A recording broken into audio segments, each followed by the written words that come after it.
Hey everybody, welcome to Very Dead Gaming. I'm Very Dead, and today doing a little bit more exploration. Just been feeling the urge to get out there and find new stuff, and I just got to do it. So pretty far out in the galaxy right now, and I figured I would just kind of keep it, nice and relaxed today. Not going to really get into too much hardcore anything. It's just keeping it conversational and enjoying some deep space solitude, looking for some interesting bodies and that kind of stuff. If you're new to the stream and you have no idea who I am, I'm just an addict of Elite Dangerous. I love this game, and I stream a bunch of other stuff. I'm not great at anything. I'm not one of these, pro gamer wannabes or anything like that. I just like to have fun and share the experience with people. So if that's something you're into, stick around. I'm in a system now. I'm about 50,000 light years from kind of the bubble, and I've been out for about 6 months. And I mean, in real life, 6 months. So I've been out here for a long time. I'm looking for Earth-like worlds, high metal content, terraformables, that kind of stuff, high value planets. And I'm not really looking to be extremely completionist about the systems I scan. I'm leaving a lot of stuff for the next guys that come through. Some of them I'll even leave some high metal contents that are terraformable, just to leave something for somebody else, because the way exploration is now, you can easily scan everything and get your name on everything in the system pretty quick. So rather than being greedy, I'm just I'll leave a few things here and there. I think it's just good etiquette. But on the other hand, when you find a really interesting system that has a ton of great stuff, get your name on all of it, because you want to be the one that discovered all of it. So, and I've been into some systems where people have just passed through and they've missed all the good stuff. They got like the first 3 planets, and then they didn't scan anything else, and all the high value stuff was further out into the system. So a couple of different things you can do there. I'm in, I don't know, this system, Dryu, Fly, something or other. But there's two planets here, both high metal content. Well, one's high metal content, one's an Earth world, one's terraformable, one's not. But I'm going to go scan them both and talk a little bit about how I go about picking systems and that kind of thing. So here we go. I've got this planet it's a high metal content, and I use, to kind of help me in being more efficient with exploration, I use ED Discovery. And something I haven't really mentioned before, because I just started using it, is this other tool, and it's called Elite Observatory. And I find it's really damn nice. It's all it does is it's not all it does. It does some amazing stuff. It allows you to set criteria for what you think is interesting in a system. And when you find a system, it looks through your journal file, your Elite journal, and it lets you know when you've come into a system that has that in it. So you don't have to go hunting around for it. You get this little ping. Hey, look, what you were looking for is in this system. Here it is. And you can go, and then you can just go look for it. To me, it's one of those things that makes life very, very good. And especially for, you don't want to have to be doing a lot of tedious, repetitious things that are fruitless and waste time. And this takes a lot of that out of it. So you can more quickly see what systems are worth sticking around and scanning, and whether you should just jump out and go find something else. So now I'm just moving in to scan this guy. And the reason you do this is it radically increases the value. So right now, the value of this planet's 403,000 credits. And when I complete the scan, it should be over 1 million. So we'll just see. And then we're gonna go to A4 as the next one. Oh. Surface scan by 50%.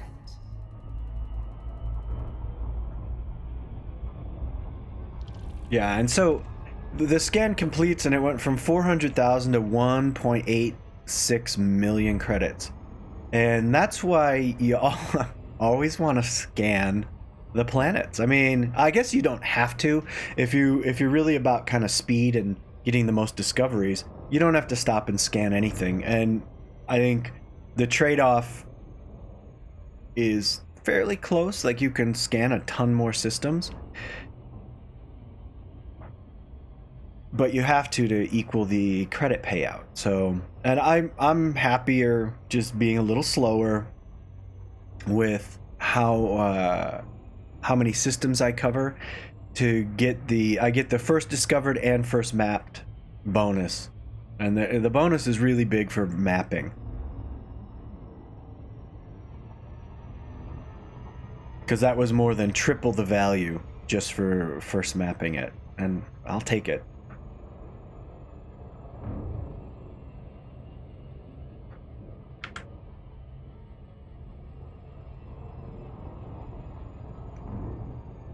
And this one's a water world, and this one is I don't know. It's not. I don't think it is terraformable, but I'll go ahead and scan it anyways, because you definitely get a good bonus when you scan them. And now I'm heading back. I went all the way as far out as I could before it got too tedious with the FSD boosts.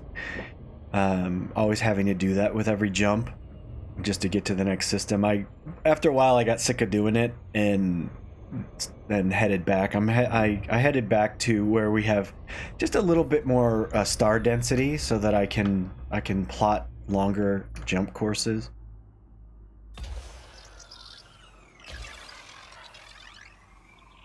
And also, when you get that far out onto the fringe, everything has pretty much already been discovered, because people rushed out there to get the farthest and that kind of stuff. I suppose if you really search for a long time, you can find there's probably still some nice gems out there, but I don't have the patience. I think there's plenty more gems without having to really suffer. And I think there's a lot more to be had going in toward the center of the galaxy than going out.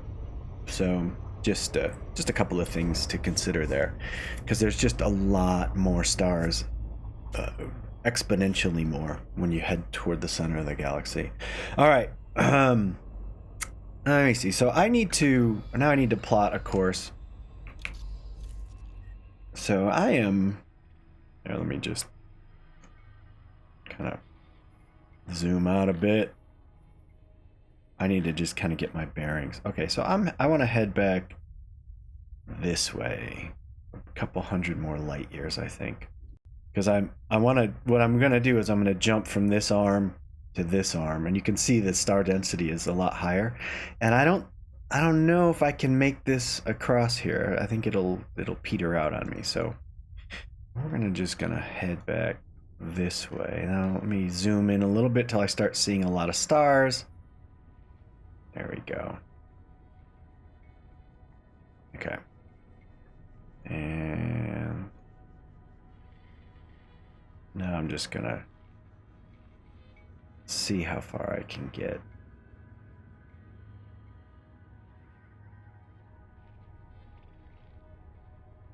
Let me see. That's 300. I'll try and plot a 300 light year jump. I might still be a little bit far out to get this many, but we'll see. And oh, it worked. So if your route plotting fails when you're trying to find, like if you were trying to plot a long route and it just fails, and the first thing you want to check is on your map over here, you want to make sure, here, let me move this out of the way so you can see. You want to make sure that you're not limiting your star types. So like, I don't have type M's. Those are by far the most common. So if you turn off filtering by star class, typically that can solve your problem. And then you'll make you can make a much longer jump range. If that doesn't solve your problem, you're probably either out of the galactic plane, too far above the galaxy, or too far below. And so the stars have really thinned out. So you want to kind of get yourself back into the middle of the plane, and you can kind of scroll up and down in the galactic map, and you can see as the stars get more dense, and so just kind of plot your course back to that. Or you could do what is an FSD boost. You can boost, and I'll show you that real quick, and it's really easy to do. So when you want to FSD boost, you'll go to your inventory, and then you want to go to that left panel there, and you're going to scroll down to synthesis and see FSD injection, and you can see I have let me see if I can get my mouse to show up. Okay, so yeah, so I have these things are all lit, so that means that I can do a basic, standard, or I can't remember what it is. So I click on it. Oh, or premium. So like I can do 108 basics, 108 standards, or I have 44 premiums left. So, and that'll get my jump range up to about 145 light years with a premium, and like 105 with a standard, and 85 with a basic. And all you would do is then click create the injection, and then you let it takes a while for it to do its thing, and once it's done doing its thing, then you could then all of a sudden you'll be able to do your long jump. So all right. So let me see, let me get out of this, because I'm not going to do a jump, but I do have a route plotted, so we're going to head to the next system.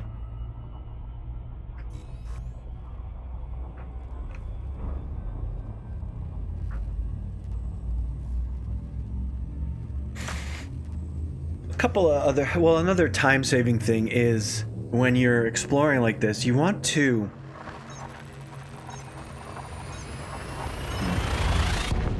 make sure you set your keybind for the next system in your route, or so that you can, like mine is the M, letter M, and so after I'm done exploring, instead of having to go to the map and then find my next system and click it, I just hit M on my keyboard, and it'll automatically target the next system for me, and I can just jump. So I highly suggest. I mean, that's a little time-saving tip.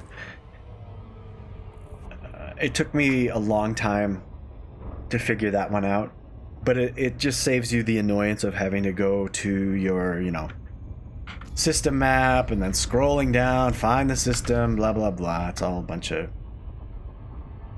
That gets very tedious after, you've jumped 7,000 systems. All right, so now what I'm just going to do, I'm going to the FSS. Oh, wait, can't do that yet, so... I'm going to do a discovery scan. So you do the honk. So we just honk it. Then now we'll go to the FSS. And now what we're doing is I'm looking at the filtered spectral analysis. You see that little bar with the waveforms on it? And I can tell right now that I don't really have a lot of high value planets here. These are icy, rocky, and then gas giants. And none of them that I'm really interested in. But now these here, these high metal contents, now you're talking gold mine. Because if you have any terraformables, you're going to get millions. So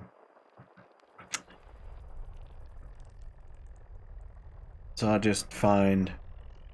All right, so that is definitely not... All right, there we go. So I'm just looking for these... high metal contents, and if the systems typically are more highly valuable, all right, so that's a terraformable right there. So I'm already happy. That's already like 1.5 million. Oh, I missed that one.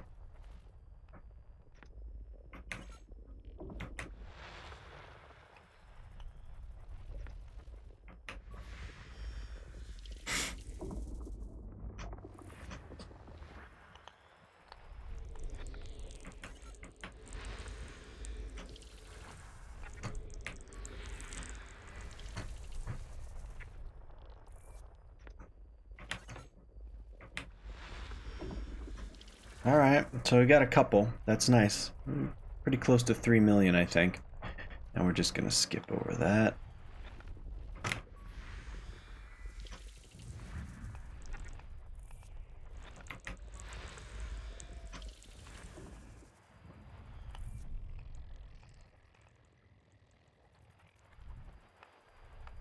All right, so looks like that's gonna do it. I don't think there's any more terraformables. So if you look at that little side panel that I have floating over, it has values in it. Those are A6 and A5. Those are the two that have their terraformables. So we'll just go.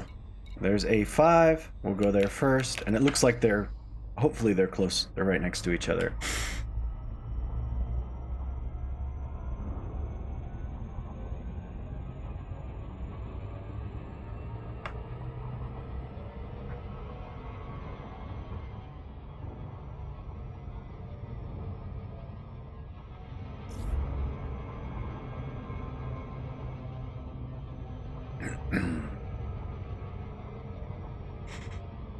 So this is how I like to explore. I mean, every now and then I'll look and find some pretty amazing stuff, but for the most part it's a lot of uninteresting bodies that are valuable, I guess, but they're not very interesting. And that's kind of the bulk of the finds. But I'm out here gonna make some money. So I think I have already close to 4 billion in exploration data, and if I then when I get back, I like to live dangerously, so when I get back to the bubble, I'll switch ships to something that's a little bit more beefy, and then I'll run some earn some merits for Liang Ri. And basically I'm in the wrong. I'll get double or 200% of the exploration value, and I highly recommend doing it. It's basically free credits.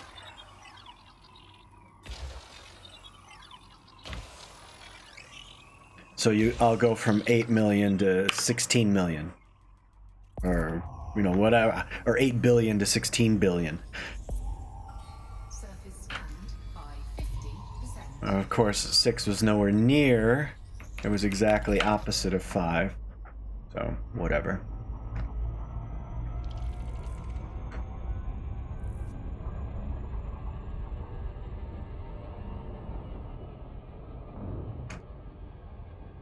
Let me just quick.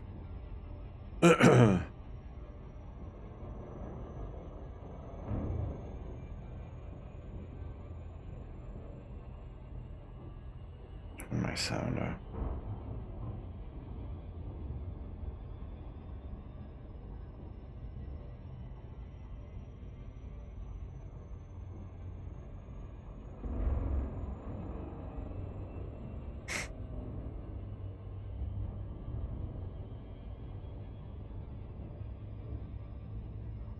I'm just checking my channel real quick just to make sure it's working. One of the things that I've had problems with is audio, and it just not working properly. So let me just check my levels, make sure everything's working. Doesn't sound like it. Hang on a second. Let's see.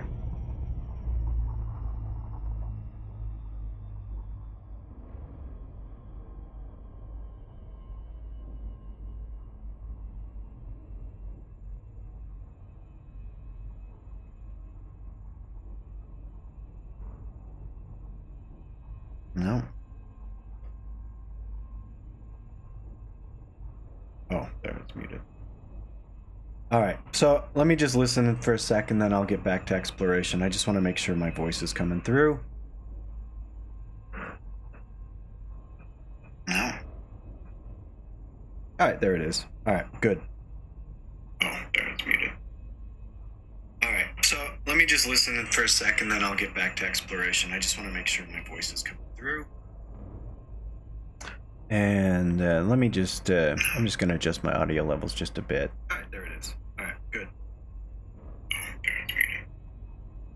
Let me just listen in for a second, then I'll get back to exploration. I just want to make sure my voice is coming through.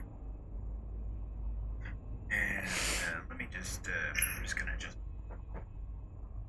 All right, so let's get back to mapping these planets. Hopefully, let me see. All right, so that last one bumped up to 2 million credits, which is awesome. I mean, it goes from 450,000 to 2 million. So again, more than 4 times, or almost 4 times.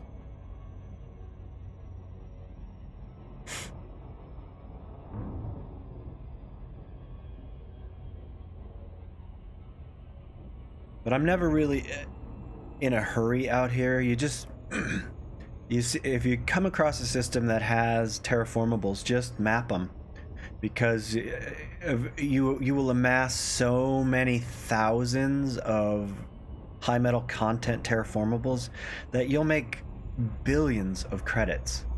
I mean, my current estimated value, I think, is over 4 billion credits for the discoveries that I've made.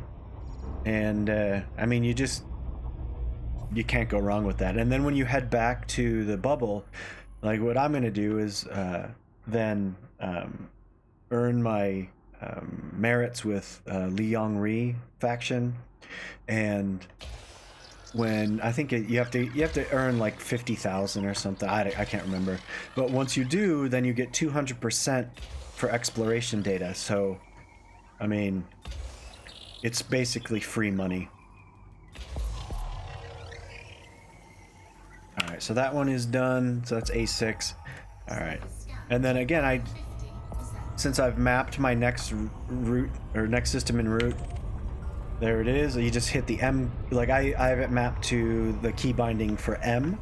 When I hit that, it just plots the course to the next system. Very nice.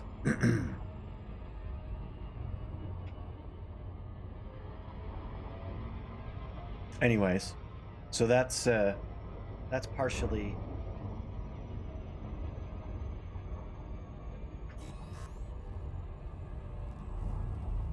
Anyways. Yeah.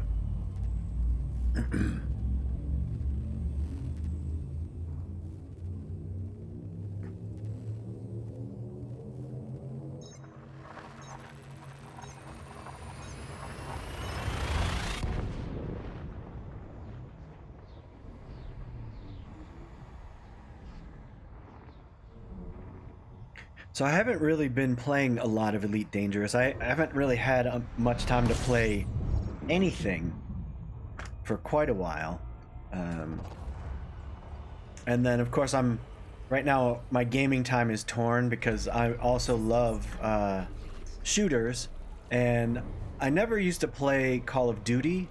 Wasn't really my thing. I was more of a Battlefield player, but Battlefield has sucked so bad for the last 2 releases since Battlefield 4. Battlefield 1, I hated it, and Battlefield 5, I hate it just as much. I mean, well, not as much. I don't hate it as much, but I don't enjoy it. It's to me, it's not fun. And I tried playing it, and it was like, it just wasn't working for me. So. I like more of a modern warfare type of game, like Battlefield 4, Battlefield 3, 2 of my favorite games of all time. And I tried Black Ops, and it was good, but it was like, you can take it or leave it. But the Modern Warfare, I'm digging it. I'm playing the campaign. I'm liking that. I'm playing the multiplayer. That's a ton of fun. Um, their first stab at more like a battlefield warfare is that, I don't know, the ground warfare that they do, and that's kind of a mess. I think they kind of missed the mark with that. They just the squad play is wrong, and it's just coming from Battlefield. It's not very good the way they're doing the squads and that kind of stuff. I will say that I do agree with most of the people that are bemoaning the camp fest that it is. It definitely is a camp fest. There people are just camping. There's not a lot of run and gun, and if you do run and gun, you had better be really, really good. And if you know where the camping spots are, the problem is there are too many camping spots in these maps, and it's just so it really kind of slows the gameplay down, which is I'm okay with. I mean, I don't mind that so much, but I do. I mean, I really do like. I used to play Battlefield this way. You'd get it with a squad and you would just roll, and you would never stay in one place for any length of time. Just the length of time to kind of wipe everybody out, or you get wiped out and then move on. But I do, I liked the domination mode. I think that's really nice, and I really do. I think there's a lot of potential for the ground warfare if they fix the squads. You need to be able to, like, the squad leader needs to be able to do something. You need to be able to switch squads. So, like, if you're in a group of people that you don't want to be with, you should be able to switch to a group that you do want to be with. And right now, there's just no way to do that. And I think that's really a shortcoming. Hopefully, that's not too big of a deal, but we'll see. There's shift.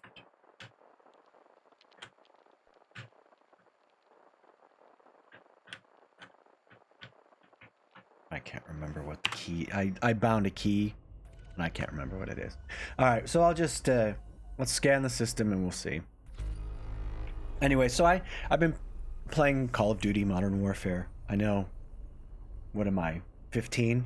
No, but it's just I enjoy it. I think it's fun, and I do play with my son, who's much better at it than I am, of course, because of his youthful quick reflexes and such, but I haven't been doing too bad. All right, so now we'll take a look. Oh, there's just nothing here, so I must have already scanned it, so off we go. I get distracted talking and don't pay attention to what I'm doing. And I'm filtering by, I think B, O, K, A, and G, maybe? I don't know. Star classes. Those are the ones that I think I'm not using G's, but those star classes are going to have your high metal contents, they're going to have your terraformables, they're going to have your water worlds, and they're going to have your earth likes. I think more so than all the other star types. Now, on the other hand, and where I'm at in the galaxy, there aren't a lot of black holes, there aren't a lot of neutron stars, there aren't a lot of white dwarfs to come across, so I'm not really missing out on much by filtering those out. And I suppose I could just put those in, because those are fairly interesting, and if I do happen to come across them, they'll show up. Alright, so let's take a look. We do have some bodies here.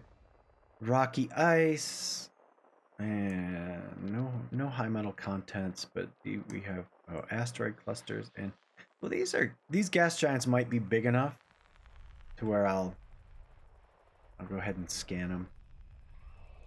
Every now and then you get a nice... They're not worth a lot, but they can be fairly interesting in their composition and their rings. And this one looks like it has some really big rings.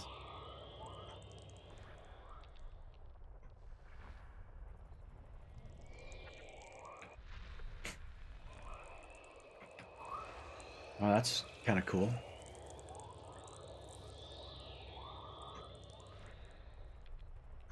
So, and that's the other thing. I'm fairly consistent. Like if I'm seeing like class 3, class 4 gas giants, um, I'll go ahead and scan those. But everything else is pretty much, you can ignore it, and that's exactly what I did there. Like all those rocky ice bodies, pshish, I'm not interested. You know, they're worth 500 credits, so they're not even worth the time to scan them. And now, if you haven't scanned a lot of planets, then I think it's all right, you know, to go ahead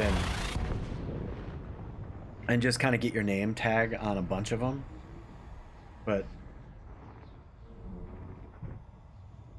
otherwise, I don't think it's really worth it.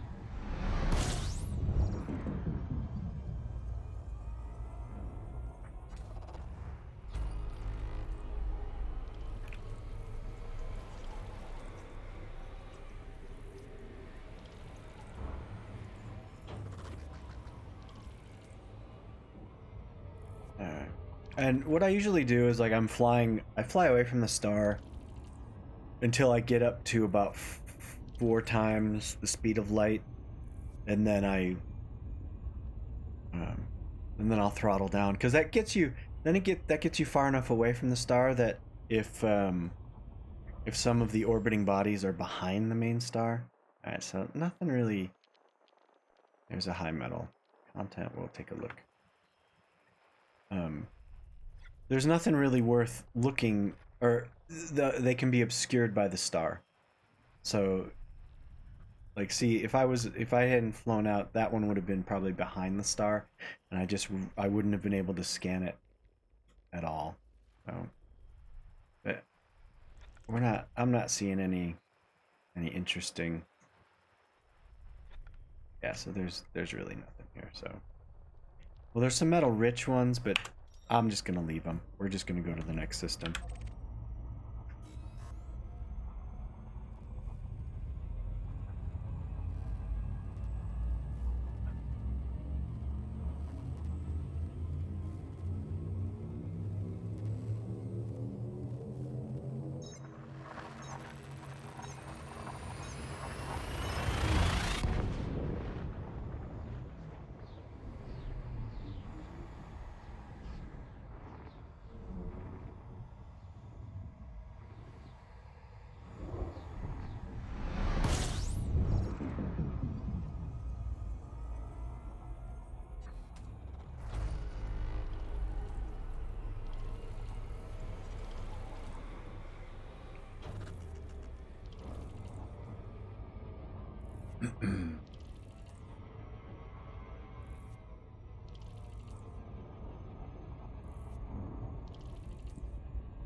A lot of belt clusters that are completely worthless. Oh, you know what? Let me show you this. I started talking. I just started using this. Oops, kind of having trouble here. All right, this is Elite Observatory. Here, I'm gonna start monitoring, and I'll pull it back on the screen in a second. But it's just this little log scanner, basically, where you can then set up. And it's a community made. It's somebody who plays Elite, and and I'm really sorry that I don't have their name, but I will. Maybe I'll tag that in the description and stuff. But you can mark what you think is interesting, and then you can actually make your own criteria for what's interesting, and then it'll let you know. I'm just gonna move this off the screen. It'll let you know when you come across something that's interesting, and then so you jump into a system.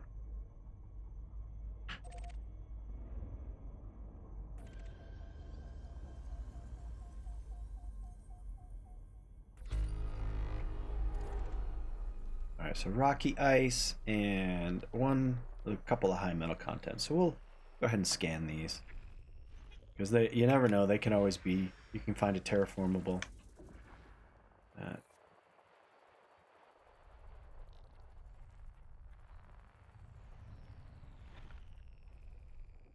All right, so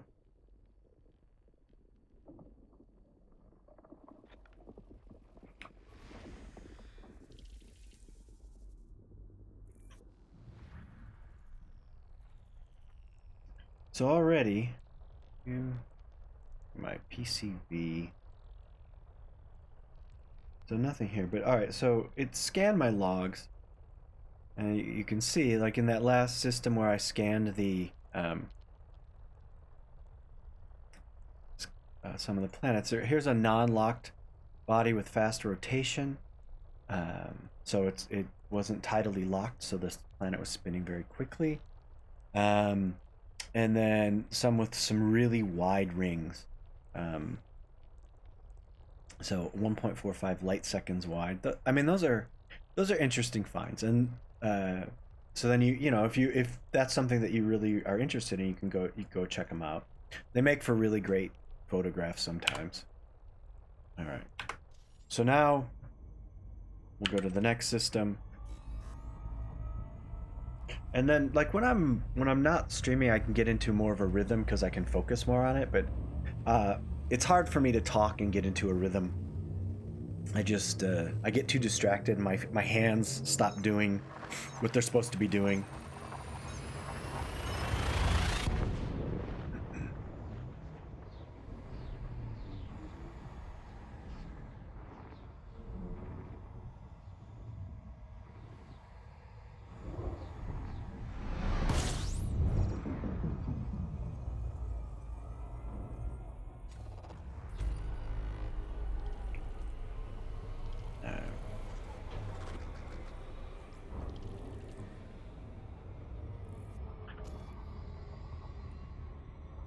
Alright, so this looks like it was the last jump. And I'm gonna have to plot some more. But I ended up going, I don't know, quite a ways. It was like 300 something light years. Alright, so just a few high metal contents, I think.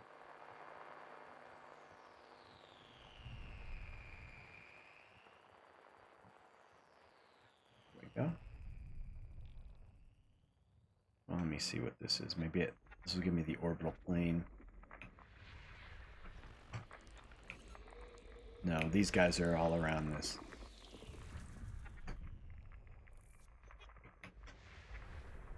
Alright. Anything in here? There it is. So that's...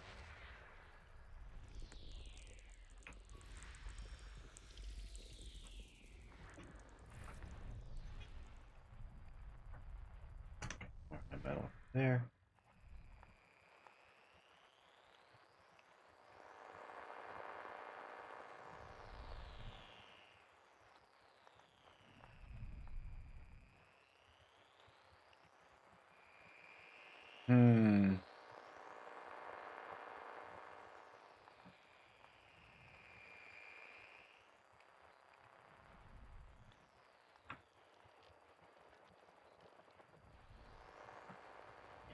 I don't know. I'm not finding it, so I'm just gonna move on.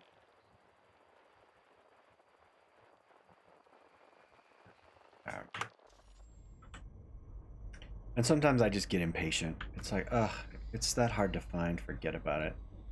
Alright, so galaxy map. Time to plot the course. Once again, I think it's this way. Yeah. We're gonna go. I'm gonna try and plot a much longer course this time.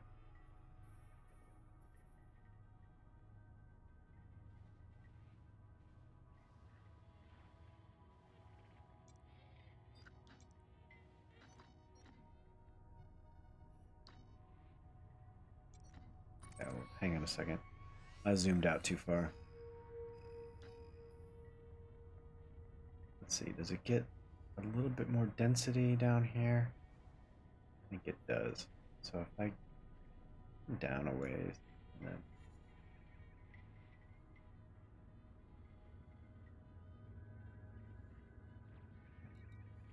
let's see. Let's see if I can plot something about 1,000 light years.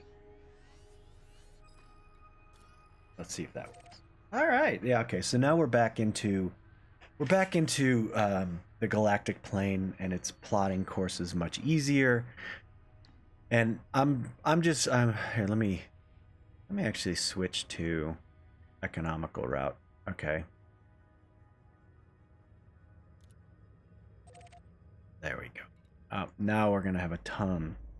Now the jumps that I'm gonna have, I think is. Let me just get this over here.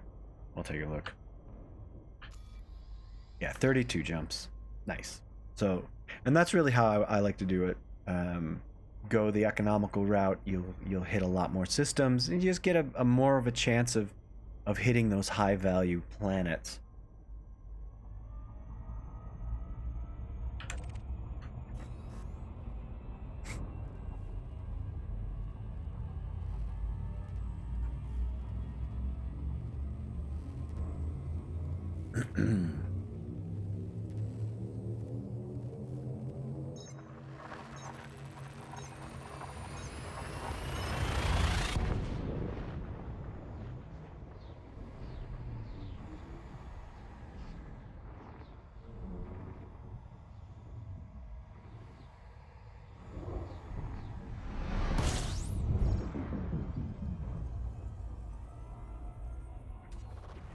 System scan complete. Well, that's no good. Don't like when the system scan is complete.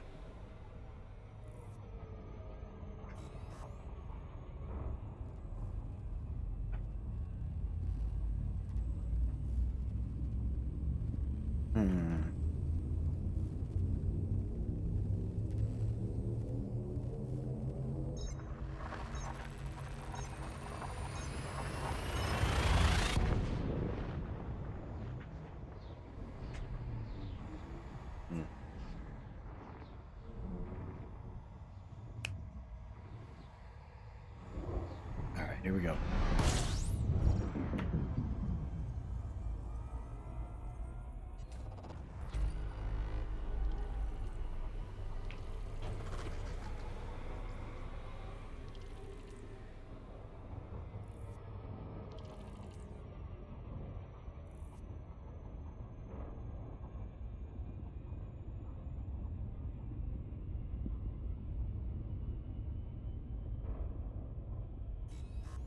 Oh, don't want that. Wrong one. All right, I might as well scan this one lonely little planet if I can find it. There it is. System scan complete. Oops.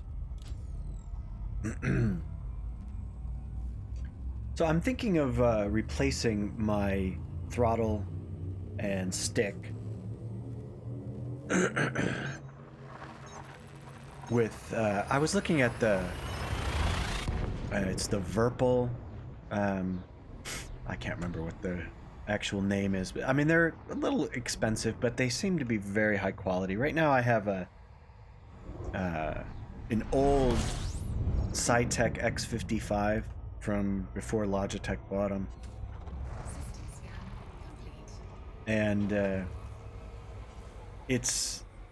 I've gotten my money's worth out of it for sure, but it's starting to get pretty glitchy. Like the switches they short out and they'll just switch things all on their own every now and then. I had the other day, good thing I had my wits about me, because I was sitting there and all of a sudden I'm getting heat warnings. I'm like, what the?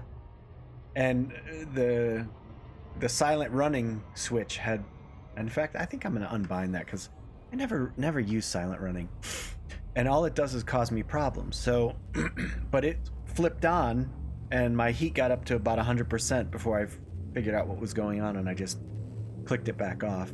And I don't run with shields anyway, so I didn't have to worry about my shields coming up.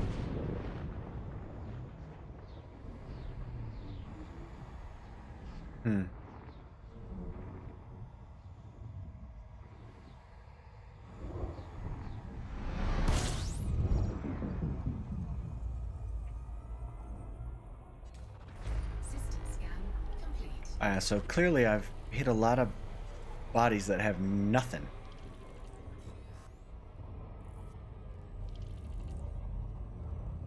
it's because they're the C class. When you look, what you're looking for is it like if the star system is a C, that's its weight.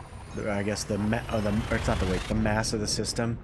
And if it's C, that's a lighter mass. You want a D or heavier. It's gonna have the most interesting stuff.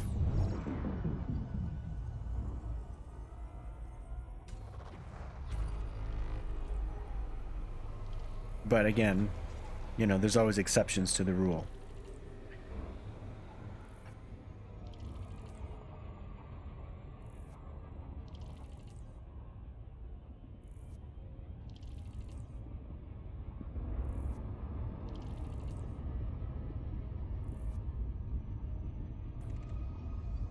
Oh, I already scanned it, so there we go.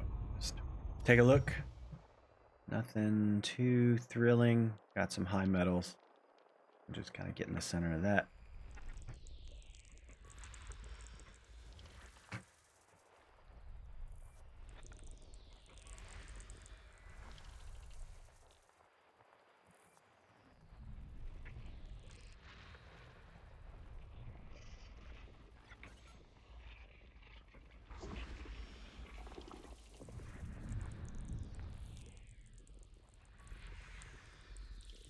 Alright, terraformable, nice. I'll take it. It's always worth the credits. I'm gonna have to scroll around, I think.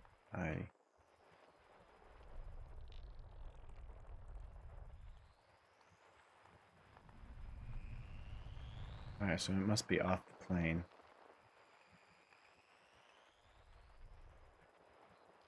Well, maybe it's just in there. I'll just scan everything. What the heck?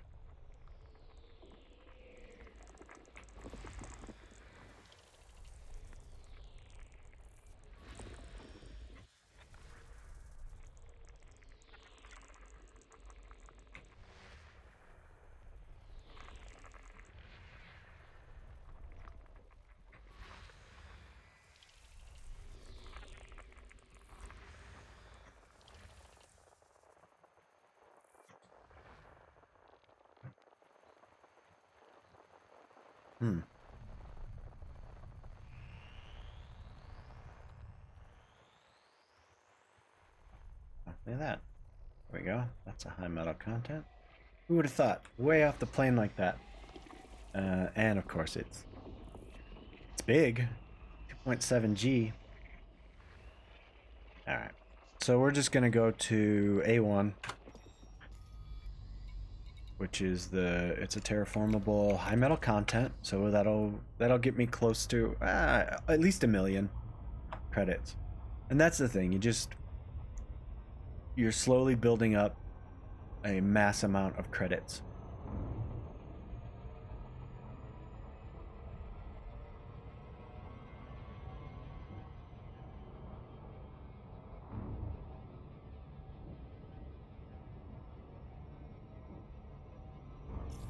Oh, too fast. Darn it.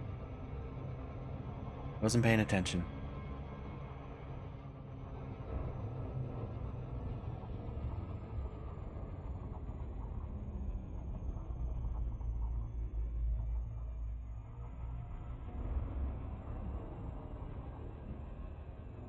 Didn't realize how close I was.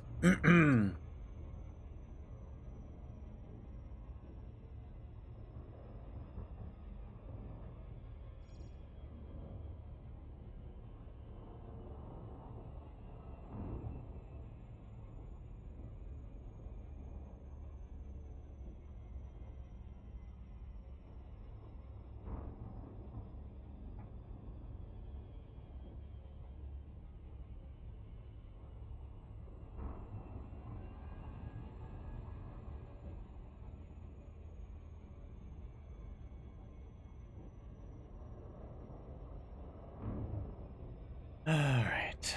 Let's get this scan done.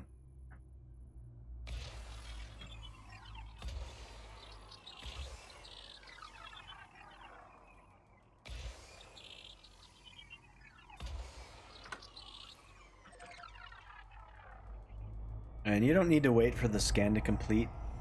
You can just kind of move on. Surface scanned by 50%.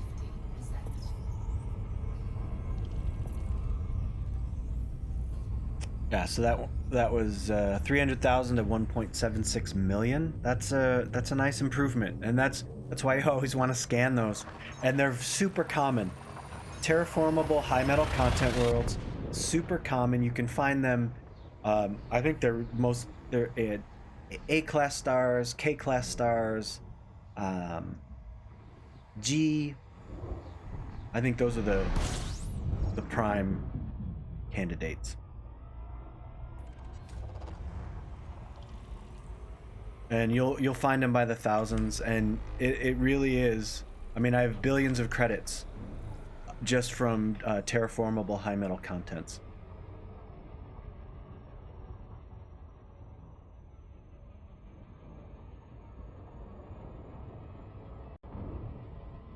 And I'm just, again, getting a little bit further out from the main star so that any planets that happen to be orbiting behind the star, they won't be obscured, and I'll be able to scan them if necessary. All right.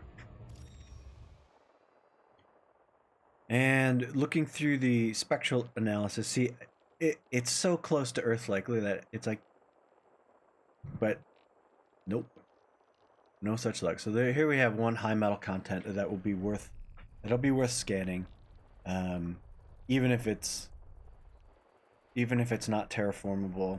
I mean, you have to check. And no, it's worthless. So this system, we're moving on. And that's just the way I do it. If you want to, you could scan everything. I've been out here on this exploration trip for over 6 months in real life. I'm done scanning worthless crap. It's and because there's so much. It's nice, and Earth-like worlds out here are pretty rare. Every now and then I'll come across, and I think I've discovered 45 of them or so. And they're pretty cool.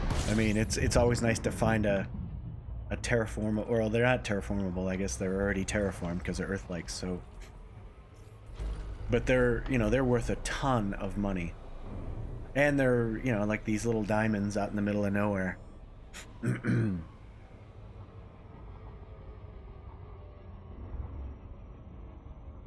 And they take forever to find. I mean, I've gone probably several months without finding one.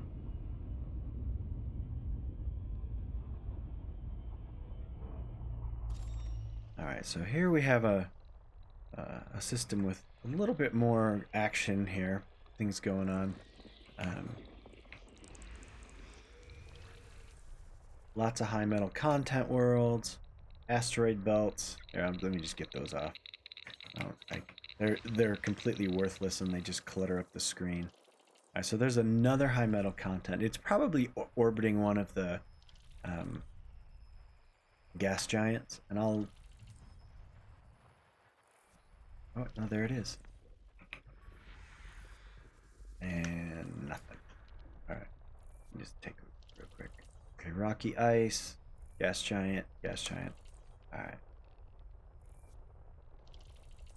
I'll go ahead and... Gas giants can just be really interesting. So they're not worth much, but they can be highly unusual. And when you've been out here for this long, that's what keeps you going, is the highly unusual. You want to... that wasn't highly unusual. So what one of the things that I use to help me find the unusual is, let me just put it on the screen. It's this software. It's called Elite Observatory, and you just search for it at the Elite Dangerous forums. What it kind of, what it does is it scans your Elite Dangerous logs and looks for interesting things based on either preset criteria in the software or things that you then set up as interesting. So you can set up your own criteria as for what you're looking for. And what'll happen is when you jump into a system and you have to do the FSS scan first to get the basic information about all the planets. But once you jump in and you do the FSS scan, it'll ding you. It'll ding and let you know, hey, you found something on your interesting list. And it'll tell you what it is. And then you can say, oh, well, there it is. And that way you don't have to go flying to every planet to find something interesting. You will be notified when you found something interesting. And to me, that makes exploration so much more fun. Less tedious, actually. You don't have to... You can just go to the good stuff. And to me, that's adding efficiency. And I'm all about adding efficiency. So... Alright, so let me take a look. I'm going to get this other gas giant. We'll see if we can find it.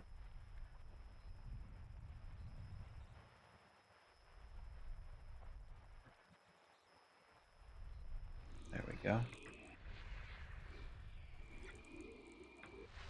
Like 3 levels down. And all the rest of that stuff, while it might be interesting, that was kind of a boring. A lot of those are the rocky ice worlds. If I was interested in landing and doing that kind of stuff, right now I'm just not. Oh, excuse me. Typically what I do is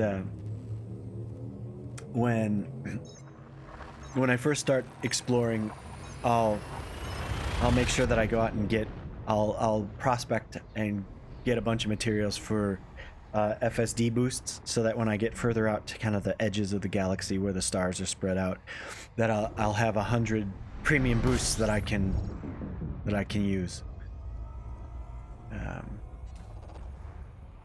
And that's pretty much it. I mean, I don't... Every now and then I'll go down to get some geological features and map those out. But typically I don't know, after you've done a few hundred of them, they're all the same. There's really nothing new. And they're interesting at first because if you've never done it before, but you know, after the 400th I don't know, whatever they're called, crystal formation, or fumaroles or whatever, they're all the same. There's a very small range of variation, and you don't really find anything too unusual. So there's really no motivation to keep looking. Oh, see, you go slightly over and look at it, shows Earth-like world, but you don't have an Earth-like world. You've got a rocky ice body worth 200 credits.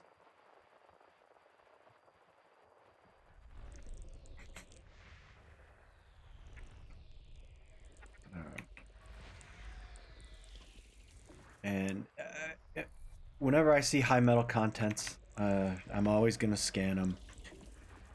And there were only 2, so we're done with this system. And all of these are pretty much new discoveries, I think.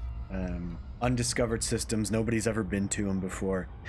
Let me check the system map. The way you can check is if you go here and you see, it would say discovered by or first map by, and none of this has been discovered by anybody. Now, no real value there, but other than if you want to get your name on something, just kind of fly out.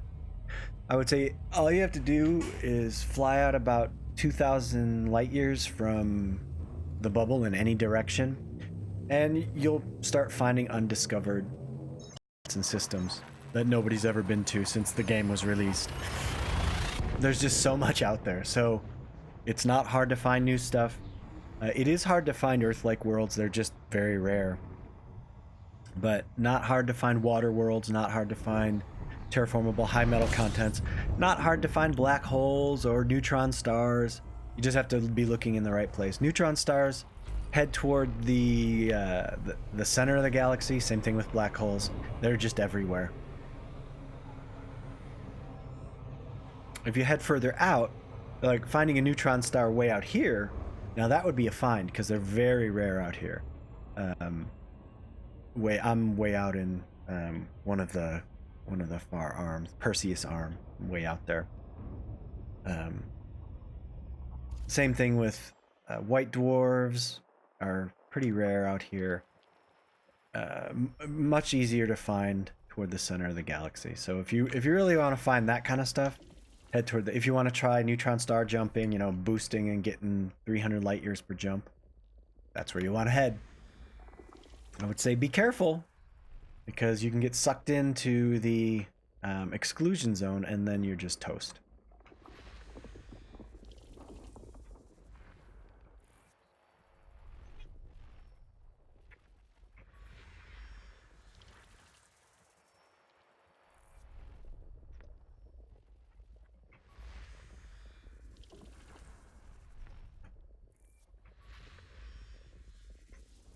Man, a lot of these.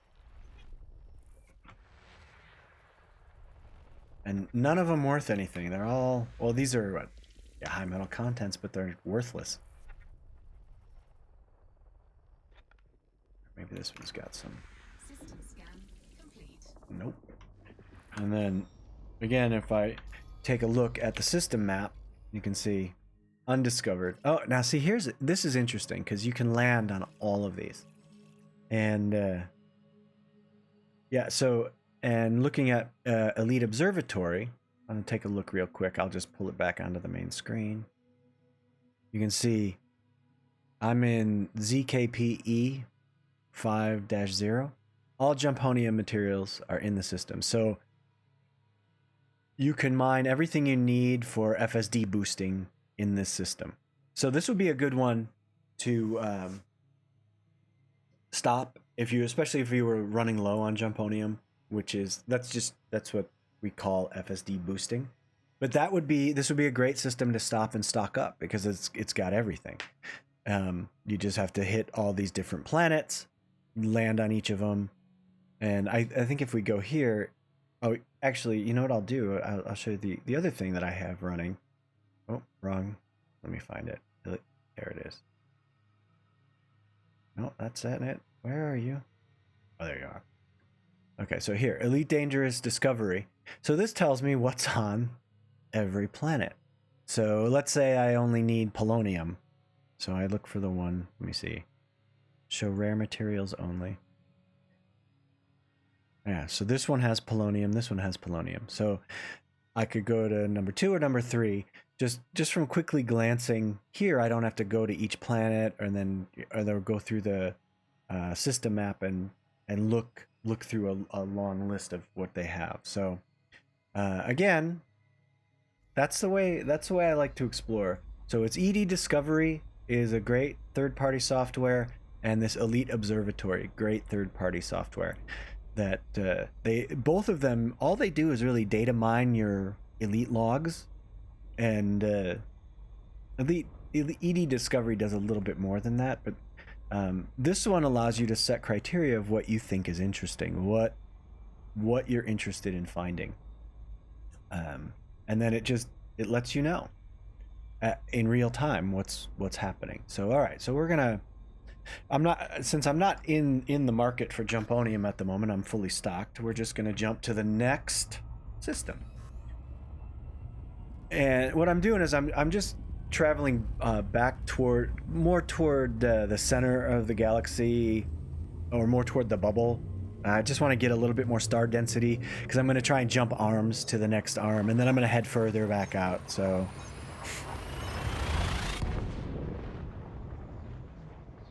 but that's how I like to do it.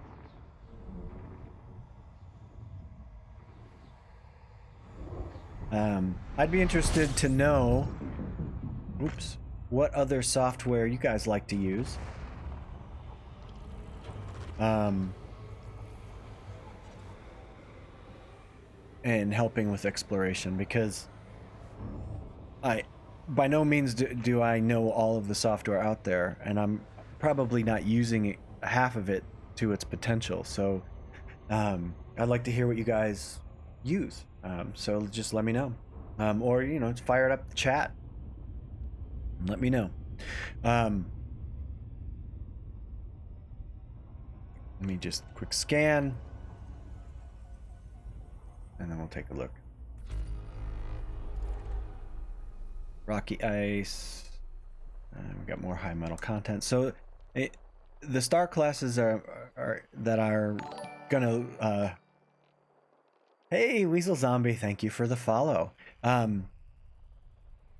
When the star classes that I look for are A. I think it's A, G, B, O, and what's the other one here? Let me just look it up real quick because I'm blanking out.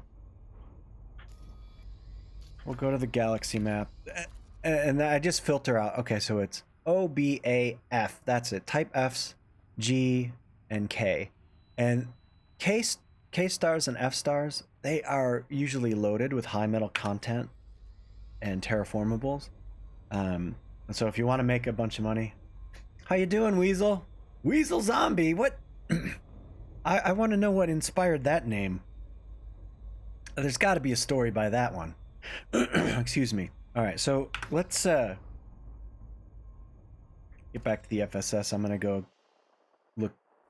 What I'm looking for is terraformable. So high metal content. When you map them, you're getting millions of credits. So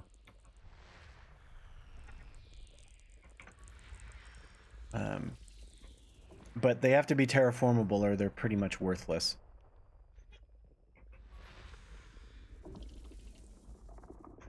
Yeah, I hear ya. Kids get me into all kinds of trouble.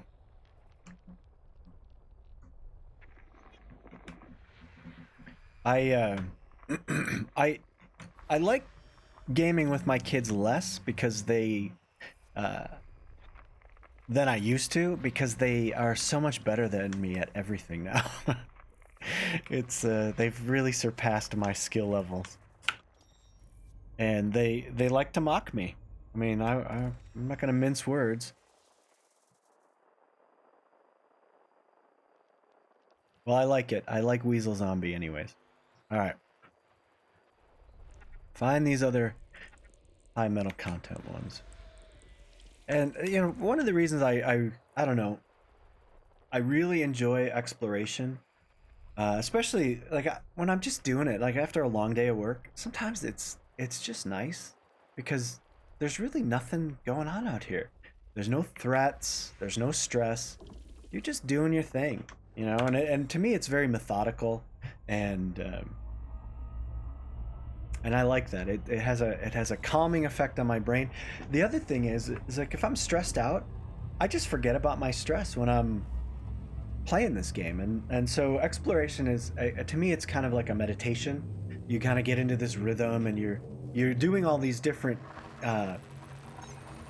subtasks that kind of keep your mind occupied, and you're interested in what you're looking for. So it's good. But I also found that when I'm really not stressed out or looking to kind of escape from a stressful day, I tend to lose my interest in exploration a little bit, if that makes any sense. And then of course, I'm looking to play something that's like maybe combat or even combat in Elite Dangerous.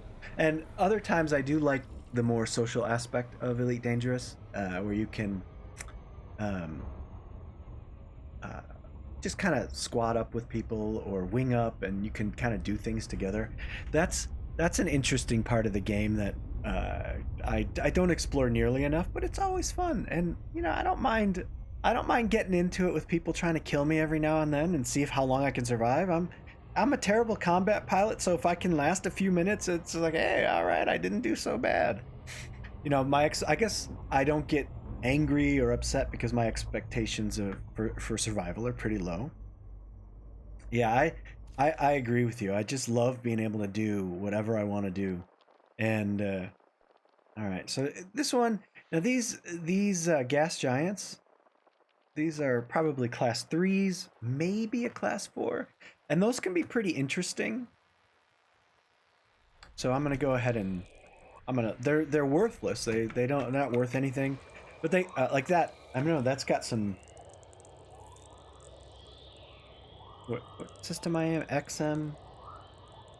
No, it's uninteresting. So, and my little system, that Elite Observatory, it tells me whether they're interesting or not. And it says that that planet's uninteresting based on the criteria that I've set.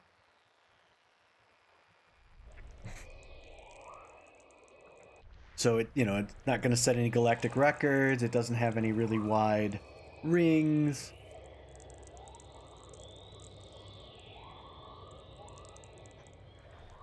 All right, so nothing here. And you know what I'd like to do, because I'm not a completionist, I don't want to scan everything. I just leave it for the next guy. And chances are out here, like maybe nobody will ever visit this system again. I mean, I've come into systems that were discovered years ago out here that I was the only other person that ever visited it. And then, of course, you know, I would say probably 95% of everything every system I visit out here, 95% this far out, completely unvisited since the beginning of the game. So, first-time discoveries are still plentiful and easily had. And there's some really good ones. I found some just amazing stuff. Tons of black holes, neutron stars, really rare, like water worlds orbiting, white dwarves. Very cool. Terraformables orbiting a neutron star. That's crazy, right? That's the kind of stuff I like to find. Now, I haven't found any landable close to like the exclusion zone of a neutron star, but that would be awesome. Like right outside the exclusion zone, so you're really close to the jet cone that you could, you know, just kind of land on the planet. All right, so here we've just got, I'm looking for the high metal contents, and I'm pretty sure they're going to be just pretty much orbiting the gas giants. Yeah, I'm pretty sure. So here, I'll just go find. Let me go find the gas giants.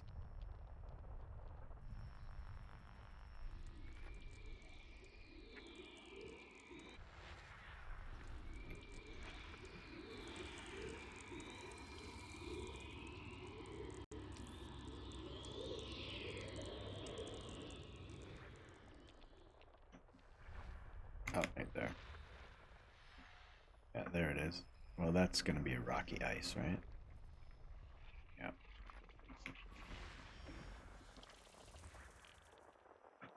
Yeah, the pretty low value stuff here.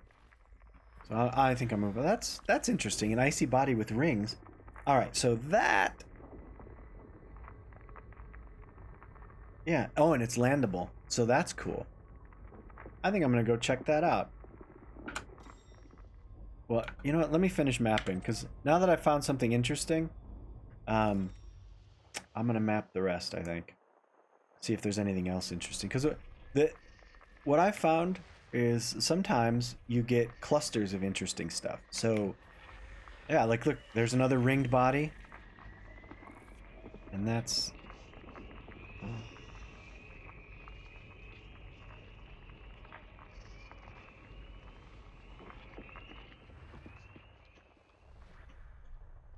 You know, it's great when you get this kind of unusual stuff.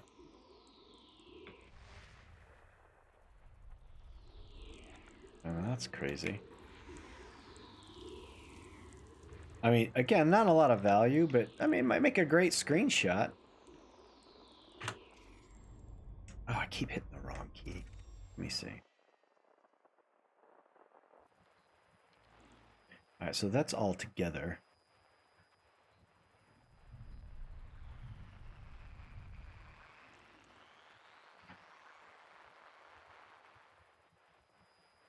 There we go. Sometimes you gotta hunt around for these bodies. Welcome back. All right. I found something that's interesting, and I might go land. It's a ringed body that's landable, so you get a nice view of the rings from the planetary surface.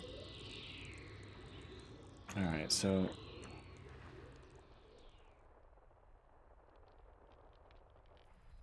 And let me just get these guys.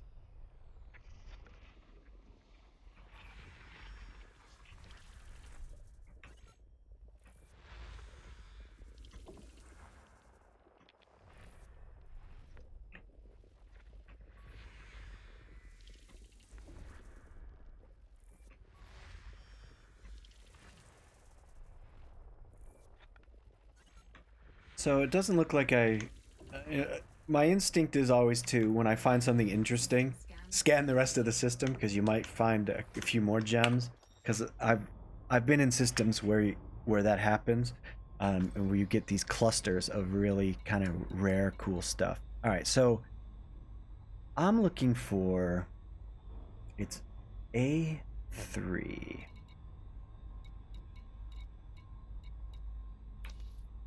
It's ringed and landable.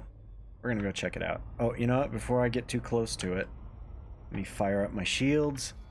Because you don't want to land without shields. Just, you don't. Don't do it. So I gotta do shield generator.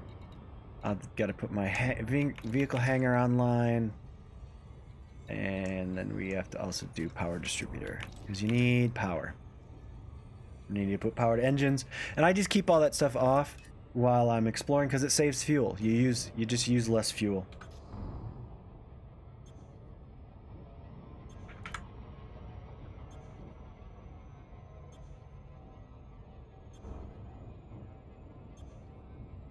But always put your shields up when you're gonna land on a planet, because it just takes a moment's inattention without shields and you're just dead, and then you lose everything. I mean, everything. There's no getting it back.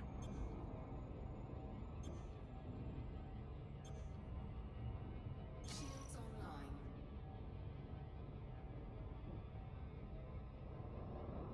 And now this ship it's an exploration build, so it's lightweight, kind of a paper thin hull, tiny little shields. Although the shields are good enough to withstand some minor impacts. I think when I started exploring, I didn't really have as much experience with shipbuilding, and so it's really not optimized. But I have another account that I use, and that one I stay in the bubble. So when I don't want to explore, I have options, and all right, we got weird stuff happening. And so when I have I think I got a lot more experience in shipbuilding, and I've been less and less satisfied with this exploration build. But on the other hand, you don't really have to have a great ship for exploration. It doesn't have to be optimized. You can still have a ton of great times exploring, and you can find amazing things. All right, so I'm gonna land on this guy.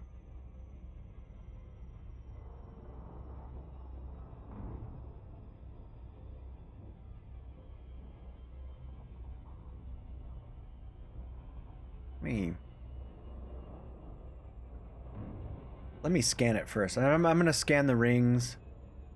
This is the other thing. Whenever you visit a planet, just scan it, because. All right, so here, let me just get inside the rings here. And I'll slow down. Okay. So just go to your discovery scanner, fire one off to the ring, and sometimes you'll get little hot spots. Now, if you, oh, what the heck, my let's see. Oh yeah, so look, we've got some hot spots: Alexandrite, low temperature diamonds, and Alexandrite. Now, if you were, I don't know. Oh, what's this over here? Alexandrite. So nothing that I would be interested in. Maybe low temperature diamonds, but it's not overlapping, so it's not a big deal. Let me get back in, and now we're gonna. Okay, so this planet needs 8 probes, so, or 7.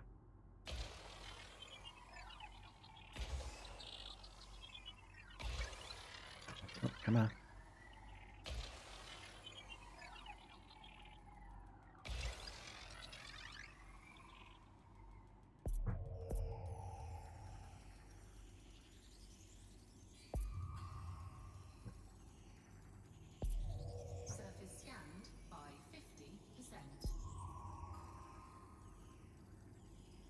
Alright, so let me see.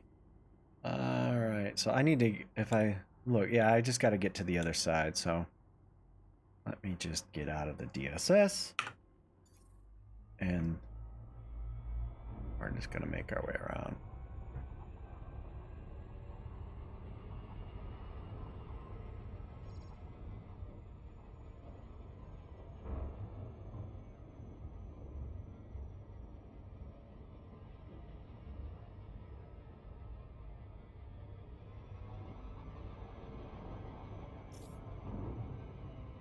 Yeah, all I'm doing is just getting to the other side of the planet because the rings were obscuring my probes.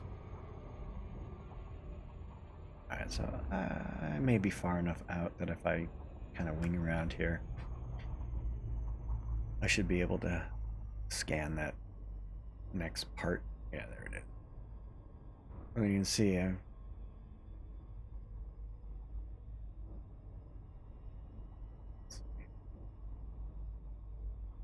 let's try that.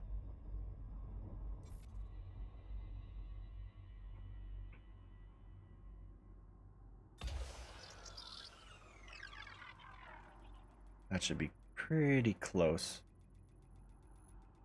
Oh, jeez. And I'm 82%. This should put me over the top where I should be able to get the full scan. There we go. Okay. So now I'm just going to go to combat mode so I can see, and we'll go put on the night vision. All right, so we're on the dark side here. And I'm going to go, I think I'm going to go this way so I can get a nice view. All right, so we're going to head back down. We're going to head down to the surface here.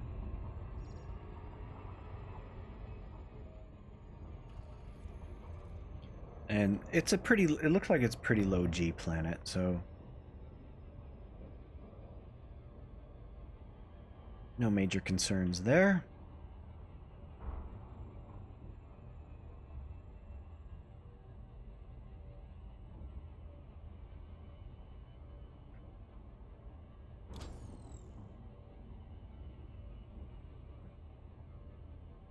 Orbital flight engaged.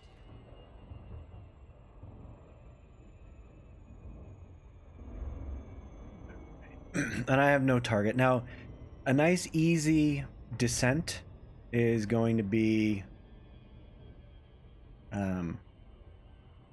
about 35 degrees. That way, yes, on a low G planet, it's just a nice easy descent. On a higher G planet, you're going to have to come in a lot more shallow, especially in an underpowered ship like the one I'm flying. I have very underpowered thrusters, so it would not be able to counteract any sort of gravitational speed that I generate. And what'll happen is as I get a little bit closer, here let me just dive a little bit, because we're just a little bit taking a little too long to land. All right, here we go. So now we're about ready to drop.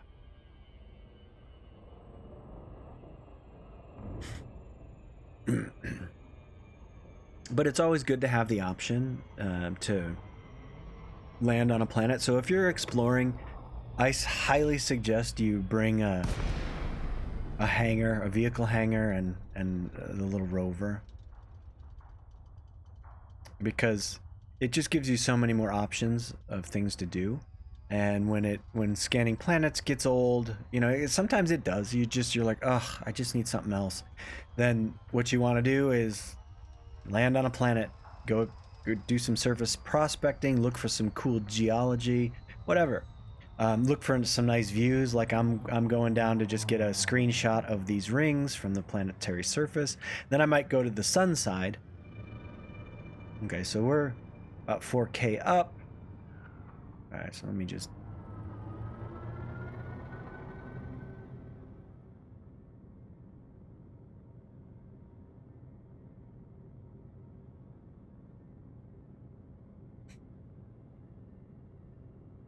But it's all, I mean, these kind of things are always interesting. I like to get screenshots from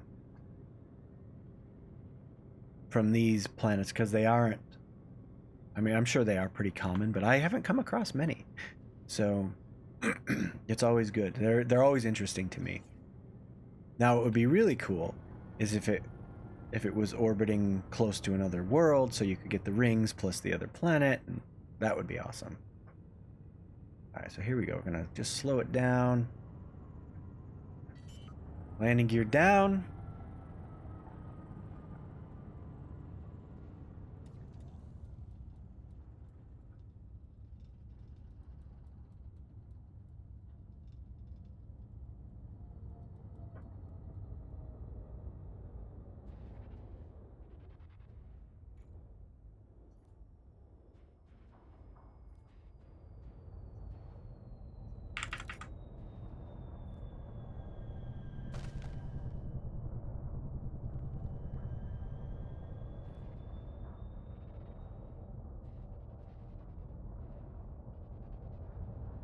Yeah, ED Discovery is awesome. Now, why did I not land? I must not be level. What? Oh, that's why. Alright. Oh, oh, Eddie, EDDI, yes. I use it more when I'm kind of in the bubble. I find that it really is disturbing out here, and like I use the what are the voice packs, HCS voice packs. That one I'm exploring. I don't want to hear anybody. I don't want anyone talking to me. I find that it's too distracting. Although I do like the voice commands, I think that's really great. I think it's much more inefficient when you're. It's more inefficient when you're kind of just used to your HOTAS controllers. You know, I can just do everything without speaking, and it's much faster. But it's cool. I gotta say, I'd like. I used Eddie, and that got me kind of down the rabbit hole of voice packs, and then I have a bunch of voice packs, and I use those a lot. I don't like using them when I live stream though, because they always talk over me. They're so rude. I mean, they're the worst. You know, AI. What are you gonna do? So, all right. So let me just see what I got here. I got everything fired up. All right. So, all right, we're gonna get out and we're gonna drive.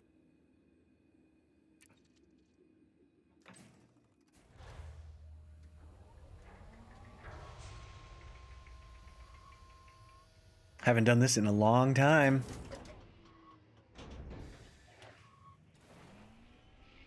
All right, so let me.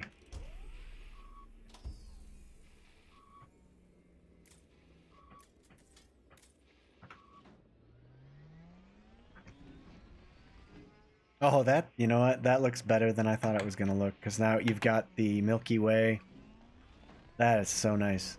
So, I don't want to drive out too far. All right, so there we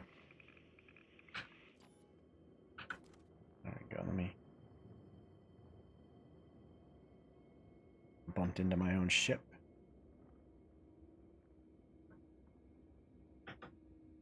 All right, so I'm just pulling the camera out. I'm gonna try and get a nice angle here. I'm gonna have to move my rover, I think, because I'm not gonna be able to see it and my ship. But look at that! Isn't that awesome?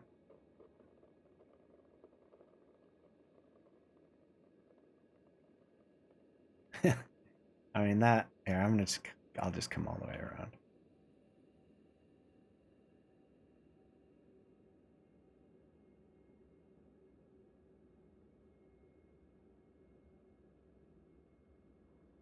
You know what I'm gonna do is, I'm gonna pull. I'm just gonna take a quick screenshot of that. Let me get a little closer. Here, let me zoom out. I can't remember what is it. Uh-oh, I went down. Oh, that's why I'm zooming out. Yeah.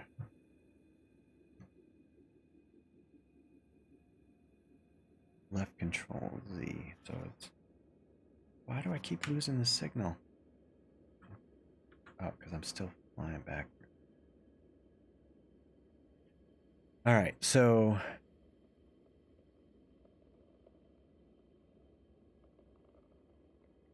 I think it's minus. Left control Z. Oh, here.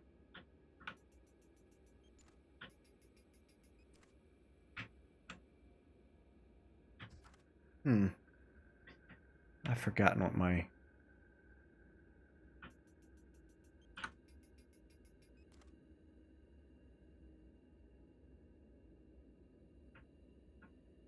I can't remember. Anyways. I'm just going to take a picture. Alright, so taking a big screenshot. Very nice. Now, I think what I want to do is I'm going to do one more. But I'm going to bring my SRV over here. Let's see if I can control it from here. I think I have to H. Detach camera. Alright, SRV controls L. There we go.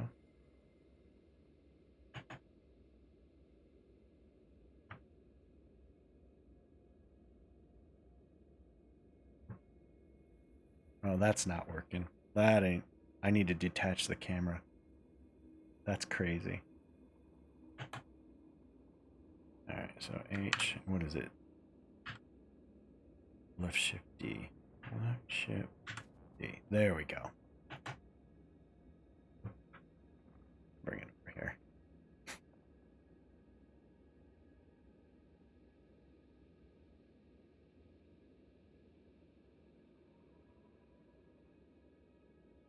I think I want to bring it to the other side.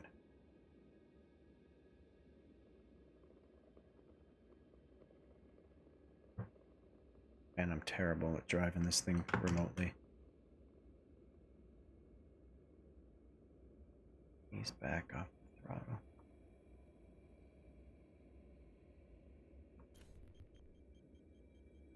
Yeah, and the camera follows, which is nice. Alright, so then turn that off. Alright. So left shift L. Left shift D. Oh, that's not it. There, start it over. Just bring the camera back. I'm not, as you can tell, I'm not very good at manning the camera.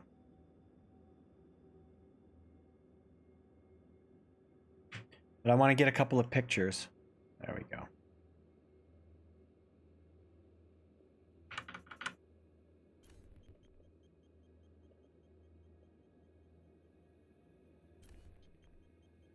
All right, where are you?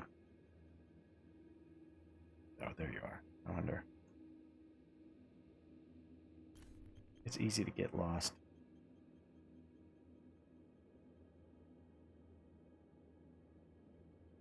All right.